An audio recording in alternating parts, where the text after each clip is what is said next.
two problem from real analysis.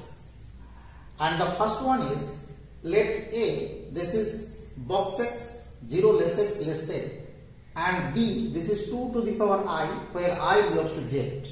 Then A union B is, four options are given: uncountable, enumerable, finite, empty. তো দেখো আমাদের uncountable, এনুমারেবল মানে কিন্তু countable, বা এটাকে ডেনুমারেবলও বলা হয় অনেক সময়, ডেনুমারেবল। ঠিক আছে, এই তিনটে নাম কিন্তু একই, এনুমারেবল, কাউন্টেবল, ডেনুমারেবল। তো আমরা যদি একটা একটা সেট নিয়ে শুরু করি, A this is box x where x belongs to 0 to 100।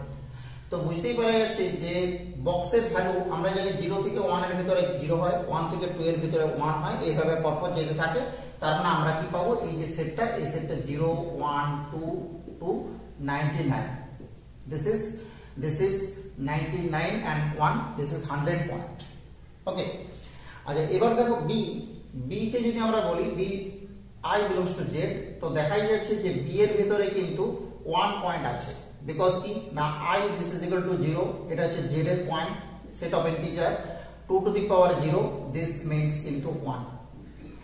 এবার এখানে আরো অনেক পয়েন্ট আছে, কিন্তু আমি জাস্ট 1টাকে পয়েন্ট আউট করলাম, তার কারণ দেখো এখানে একটা অপশন আছে এমটি, তো 1 আর এখানেও 1 আছে, তার মানে বুঝতেই পারা গেল যে A intersection B not equal to 5, তার মানে এমটি এটা কিন্তু নয়। এবার দেখো এখানে I এর যখন ইনফাইনাইটলি মেনি পয়েন্ট আছে I এর, কিন্তু আমরা এটা জানি যে Z কি, Z হচ্ছে countable set, Z is countable. তো Z যখন কাউন্টেবল, তার মানে কি এটা সরাসরি দেখা যাচ্ছে কি যে Z থেকে 2 to the power I, this is B, এটা তো একটা কি আছে 1 1 করেসপন্ডেন্স দেখতে পাচ্ছি। তো এটা কাউন্টেবল সেট থেকে এখানে একটা ম্যাপিং সহজেই করা যাচ্ছে, তার মানে বুঝতেই পারা যাচ্ছে যে বি সেট যেটা, এটা কিন্তু কাউন্টেবল সেট। আর এই সেটটা ফাইনাইট, দিস মিন্স কাউন্টেবল। এবার আমরা কি জানি যে দুটো কাউন্টেবল সেটের ইউনিয়ন, সেটা অলওয়েজ কিন্তু কাউন্টেবল হয়। এমনকি আমরা এরকম জানি যে union of countable number of countable set is countable. Clear? তার মানে দেখা গেল যে A union B is countable হয়েছে। তাহলে আমরা কি পেয়ে গেলাম, option number B is correct. এবার আমরা চলে আসছি সেকেন্ড প্রবলেম। সেকেন্ড প্রবলেমে দেখো একটা সিকোয়েন্স দেওয়া আছে, সিকোয়েন্সটাকে কি বলছে না converts to 1, converts to 0, diverts to infinity and converts to 3, চারটা অপশন। তো এই যে সিকোয়েন্সটা, আমরা যদি এই সিকোয়েন্সটাকে বলি যে এই সিকোয়েন্সটা হচ্ছে an plus bn, where an means 5 to the power n by n factorial and bn means 3 by 5 whole to the power n। আমরা একটা সিকোয়েন্সের কথাতে আসি। তো an এর জন্য দেখো an প্লাস 1 যদি করে নিই 5 to the power n plus 1 by n plus 1 factorial।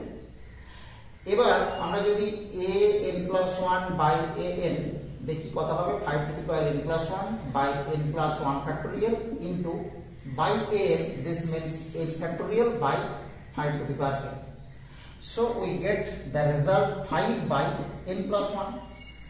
এটা দেখা যাচ্ছে কি যে limit n tends to infinity, an plus 1 by an, this is equal to 0 হবে, because n tends to infinity, so 5 by একটা লার্জ নাম্বার, এটা 0 হয়ে যাচ্ছে। তো 0 means কি less than 1।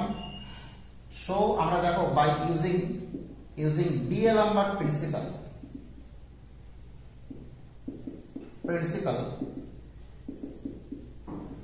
আমরা কি বলতে পারি, সিকোয়েন্স an is convergent, এটা আমরা বলতে পারি। এবার দেখো এই সিকোয়েন্স a is convergent হয়ে গেল। এবার এখান থেকে আমরা আরেকটা সিকোয়েন্স নিয়ে ভাববো, সেই সিকোয়েন্সটা কি দিস। তো দেখা যাচ্ছে কি যে এই যে bn, এই যে bn এর যে bn, এই যে সিকোয়েন্সটা এটা হচ্ছে x to the power n টাইপের, where x this is equal to 3 by 5, so mod x this is equal to mod 3 by 5 and this is 3 by 5, this is less than 1। তো আমরা দেখো এটা সিকোয়েন্সের যখন লিমিট করেছি একটা ইম্পর্টেন্ট লিমিট হিসেবে ছিল যে x to the power n এটা টেন্ডস টু 0 হয় as n tends to infinity হয়েছে। তাহলে কি পেয়ে গেলাম? তাহলে আমরা কিন্তু পেয়ে গেলাম যে এই যে সিকোয়েন্সটা, এই সিকোয়েন্সটা কিন্তু convergent and converge to 0। Clear? তো দেখো এখান থেকে আমরা একটা কনক্লুশন আসতে পারলাম যে এই যে an এই সিকোয়েন্সটা কনভার্জেন্ট সিকোয়েন্স এন্ড এই যে bn সিকোয়েন্সটা কনভার্জেন্ট সিকোয়েন্স এন্ড আমরা জানি কি sum of two convergent sequence is convergent. Clear? এবার এই যে bn এটা কনভার্জ টু 0 এটা আমরা কিন্তু প্রমাণ করে ফেলেছি। তো bn কনভার্জ টু 0 তার মানে আমরা দেখো এই কনভার্জেন্সের যে লিমিট এটা হচ্ছে plus L2, that limit of bn is L2, this is equal to 0 এটা আমরা পেয়ে গেছি। but limit of n is this, what is the limit of this? তো এখানে দেখো এই যে ডিএলম্বার্ট প্রিন্সিপাল ইউজ করেছি, ডিএলম্বার্ট প্রিন্সিপাল থেকে আমরা কিন্তু বলতে পারি যে সিকোয়েন্সটা কনভার্জেন্ট সিকোয়েন্স, সেই টেস্ট আমরা করে ফেলেছি। বাট কনভার্জিং পয়েন্ট ডিএলম্বার্ট প্রিন্সিপাল কিন্তু বার করতে পারে না। তো আমরা দেখো সিকোয়েন্সের আরেকটা ওয়েল নোন থিওরাম পড়েছি যে একটা সিকোয়েন্স সেকশন এটার ক্ষেত্রে যদি দেখা যায় কি যে limit n tends to infinity mod of xn plus 1 by xn this is equal to L where 0 less equal to L less than 1 এই রেঞ্জের ভিতরে যদি থাকে তার মানে দেখো আমরা কিন্তু এই an plus 1 by n আমরা যদি এখানে মড দিই তাতে করে কিছু যায় আসে না, এটা কিন্তু টেন্ডিং টু 0 ই থাকে। তাহলে টেন্ডিং টু 0 মানে কি L এর ভ্যালুটা 0। দেন এর সিকোয়েন্সে থিওরামের কনক্লুশন কি then limit n tends to infinity xn this is equal to 0। এখান থেকে কিন্তু লিমিটের কনক্লুশনটা আমরা পাই। তার মানে দেখা গেল যে এই ডিএলম্বার্ট প্রিন্সিপাল ইউজ না করে এই যে ফার্স্ট যে সিকোয়েন্সটা আমরা সরাসরি যদি এই থিওরাম ইউজ করি তাও চলবে, এখান থেকে সরাসরি কনভার্জেন্ট এন্ড উইথ লিমিট দুটোই পেয়ে যাবে। তাহলে এটার লিমিট যদি 0 হয় তার মানে এর লিমিট হচ্ছে 0, এই জায়গাটা আমরা ফিল আপ করতে পারলাম L1 this is equal to 0। So আমরা কি বলছি? আমরা বলছি যে sequence an plus bn is convergent and converge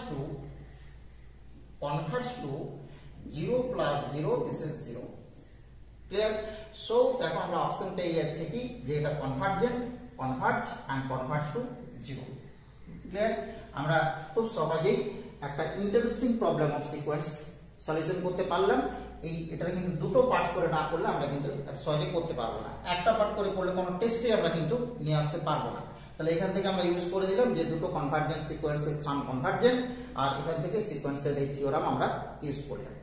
আর এটা তো একটা important limit x to the power n this is tends to 0 where mod x less than 1, এটা আমরা প্রত্যেকেই জানি important limit of sequence. Clear? ভীষণ ইম্পর্টেন্ট রিয়েল অ্যানালিসিস থেকে দুটো problem. Thank you for watching.